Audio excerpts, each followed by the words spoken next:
প্রতিযোগিতায় আপনাকে টিকে থাকতে হলে স্ট্যামিনার খুবই একটা ভাইটাল পার্ট। আজ সে বিষয়ে কিন্তু আলোচনা করব। ক্রিকেটটা মানে কিন্তু শুধু এটা নয় যে আমি শুধু ব্যাট বল করলাম। ৩৫ বা ৪০ ডিগ্রি তাপমাত্রায় আপনাকে কিন্তু দাঁড়িয়ে থাকতে হবে। তার জন্য দরকার কি স্ট্যামিনার। বা টানা ২ ঘন্টা ব্যাট করার পরে একটা দৌড়ে চিতাবাঘের মতন শর্ট রান নিতে হবে। তার জন্য কিন্তু দরকার স্ট্যামিনার। হ্যাঁ, আজকে সেই বিষয়ে কিন্তু কথা বলবো আমি আপনার সাথে। আমার যে প্রিয় ছাত্র আজকে অনেকদিন ধরেই কমেন্ট করছে, স্যার একটা স্ট্যামিনা নিয়ে ভিডিও বানান, স্ট্যামিনা নিয়ে ভিডিও বানান। কি করে আমার বডির স্ট্যামিনা ইনক্রিজ করব, সেই বিষয়ে কিন্তু আজকের আলোচনা। ৪ নম্বর পয়েন্ট আপনাকে বলে দেবে যে কীভাবে আপনার স্ট্যামিনার বাড়বে। আজকের ভিডিওতে আমি ৫টা পয়েন্ট আলোচনা করব, তার মধ্যে ৪ নম্বর পয়েন্টটা কিন্তু খুবই গুরুত্বপূর্ণ। তাই ভিডিওটা স্কিপ না করে সম্পূর্ণভাবে দেখতে থাকুন। কি করে আপনি আপনার ক্রিকেট লাইফে বা ক্রিকেট জীবনে বা ক্রিকেটের প্রতিযোগিতায় নিজেকে ধরে রাখতে স্ট্যামিনারটাকে বাড়িয়ে আরও এই ফিউচারটাকে ব্রাইট করবেন। Let's see. প্রথম পয়েন্ট হলো দ্য রাইট রানিং ফর্মুলা। অনেক প্লেয়ার মনে করেন যে সকালে উঠে আমি ৫ কিলোমিটার দৌড়াবো, তাতে আমার প্রবলেম সলভ হয়ে যাবে। কিন্তু না, এরকমটা নয়। ক্রিকেটে আপনার দরকার আকস্মিক দৌড়। হঠাৎ করে আপনি দাঁড়িয়ে আছেন, বাউন্ডারিতে বল যাচ্ছে, দৌড়াচ্ছেন। তার জন্য কিন্তু আপনাকে যেটা করতে হবে সেটা স্প্রিন্ট আনতে হবে, বা আপনাকে উইকেটের মাঝখানে দাঁড়িয়ে থেকে রান করতে হবে। তার জন্য ছোট ছোট স্পিন এটা টানুন। এতে আপনার ফুসফুসের কাজ হবে এবং আপনি মাঠে কিন্তু এনার্জি পাবেন। তাহলে কি করতে হবে? High intensity interval training. প্রতিদিন সপ্তাহে ২ দিন করে ১০০ মিটারের লম্বা দৌড় করুন। ৩০ সেকেন্ডের ব্রেক দিন এবং ১০টি করে সেট করুন পার ডে। এতে কি হবে? এতে আপনার ফুসফুসের গতি বাড়বে এবং মাঠে যখন আপনার ২ থেকে ৩ রান নিতে যাবেন, তখন কিন্তু আপনার শরীরের ঘাটতি বা এনার্জি একটু কম লস হবে। দ্বিতীয় পয়েন্ট হলো স্ট্রেংথ ও কোর ট্রেনিং। প্রতিদিন নিয়ম করে ৩০ থেকে ৪০টি স্কোয়াট করুন। কীভাবে করবেন চলুন দেখিয়ে দিই। সবসময় এগুলি করার জন্য যে মাঠ লাগবে এমন না, বাড়ির ছাদে বা আপনার বাড়ির পরিবেশে ফাঁকা জায়গায় করতে পারেন। ঠিক কীভাবে করবেন দেখুন। Let's see.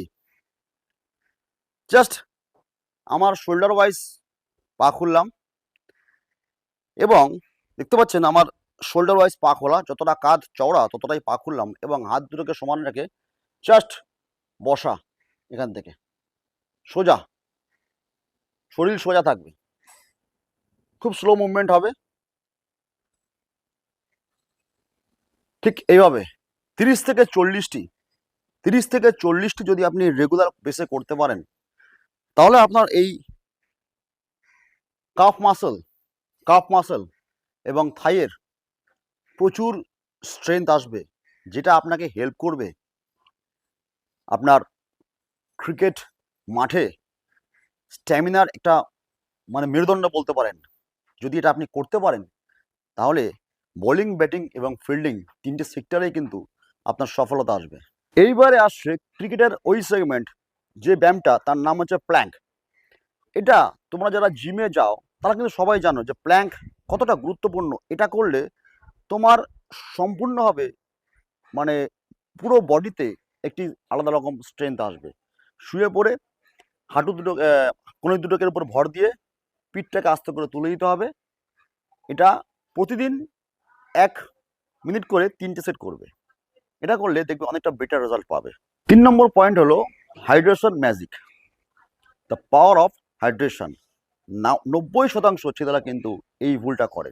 দিনে ৩ থেকে ৪ লিটার জল খাওয়া অভ্যেস করো যদি না খেয়ে থাকো। আর ম্যাচের দিন অবশ্যই সঙ্গে ওআরএস, ড্রিঙ্কস ব্রেকে রিহাইড্রেশন ড্রিঙ্কস, সল্ট, ডাব, শাকালু বা শশা এরকম জাতীয় কিছু খাবার রাখো টিফিনে, যেটা কিন্তু তোমার ম্যাচে কিন্তু খুবই গুরুত্বপূর্ণ এবং তোমার জলের যে ঘাটতি সেটা কিন্তু মিটিয়ে দেবে। এটা তোমার ম্যাচে এনার্জি লেভেল একদম সমান সমান বজায় থাকবে। এইবারে আমি আসছি সেই সেগমেন্ট বা সেই পয়েন্টে যার নাম ডায়েট। এটা কিন্তু খুব গুরুত্বপূর্ণ এবং ভাইটাল। খুব ভালো করে শোনো। খুব ভালো করে না শুনলে, না বুঝলে সমস্যায় পড়বে। যে ব্যায়ামগুলো এতক্ষণ বললাম সেগুলো সম্ভব না, কারণ সব কিছুর এনার্জির পিছনে যোগান দেবে কিন্তু ইঞ্জিন বা অয়েল বা ফুড। খাবারের মেনুতে অতি অবশ্যই সকালে যেদিনকে প্র্যাকটিস থাকবে তার ১ ঘন্টা বা ২ ঘন্টা আগে বা আধ ঘন্টা আগে কলা খাও। তোমার এনার্জি লেভেল বেটার হবে এবং সঙ্গে অবশ্যই ছাতুর শরবত, ডিম সেদ্ধ, half boil not full boil. এবং খাবারের মেনুতে দুপুরে স্যালাড রাখো, অতি অবশ্যই শশা, এই সমস্ত শাকালু ফলের টিফিনে নিয়ে আসো এবং সঙ্গে ছোলা ভেজানো সকালবেলা, এগুলো খাওয়া অভ্যাস করো, খুবই ভাইটাল হয়ে পড়বে। এবং যারা একটু মানে একটু পয়সা খরচা করতে পারবে বা একটু অবস্থা ভালো, তাদের জন্য কিন্তু আমি বলবো চিকেন স্টু বা মাটন স্টু বাজারে খুব স্বল্প দামে এই হাড্ডিগুলো পাওয়া যায়, ফুটিয়ে খাও, সিদ্ধ করে খাও, সবচেয়ে ভালো ডায়েট।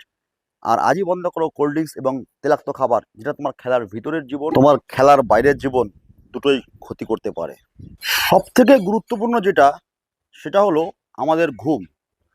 আমাদের মধ্যে এখন ইন্টারনেট ব্যস্ত দুনিয়ায় অনেক ছেলেরাই কিন্তু সঠিকভাবে ঘুমান না। আমরা যেহেতু ক্যাম্প চালাই, আমরা জানি ডেইলি তুমি যে ওয়ার্কআউট করছো তার মাসেল রিল্যাক্সন জন্য ঘুমটা কিন্তু অতি অবশ্যই দরকার। যেরকম তুমি খাওয়া দাওয়ার পরে মিনিট 10 বা মিনিট 20 রেস্ট নাও তোমার খাদ্যটাকে হজম হওয়ার জন্য বা পচানোর জন্য, সেরকমই তুমি যে সারাদিন ওয়ার্কআউট করলে সেই ওয়ার্কআউটকে তোমার একটা জায়গায় রেস্টের প্রয়োজন হয়। তোমার যে মাসলসগুলো আছে সেই মাসলসগুলো যখন তোমার শরীরের প্রচণ্ড ফ্লো হয় বা প্রচণ্ড তারা ব্যায়ামের মাধ্যমে তারা দুর্বল হয়ে পড়ে, সেই মাসলগুলোকে কমপ্লিট রেস্ট করার জন্য কিন্তু তোমাকে মিনিমাম 6 থেকে 7 ঘন্টা রেস্টের প্রয়োজন, ঘুমের প্রয়োজন।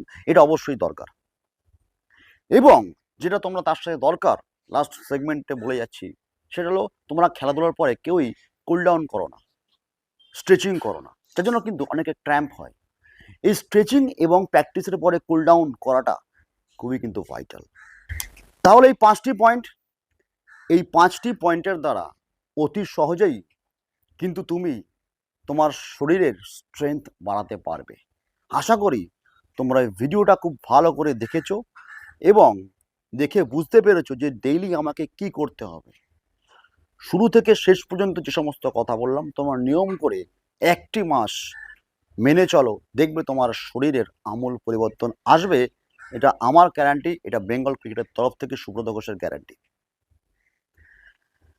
আশা করি আজকের ভিডিও তোমাদের ভালো লেগেছে। অবশ্যই ভিডিওটা ভালো লাগলে তোমরা বারংবার চালিয়ে দেখো। কোথাও বুঝতে অসুবিধা হলে আমাকে সরাসরি মেসেজ করো।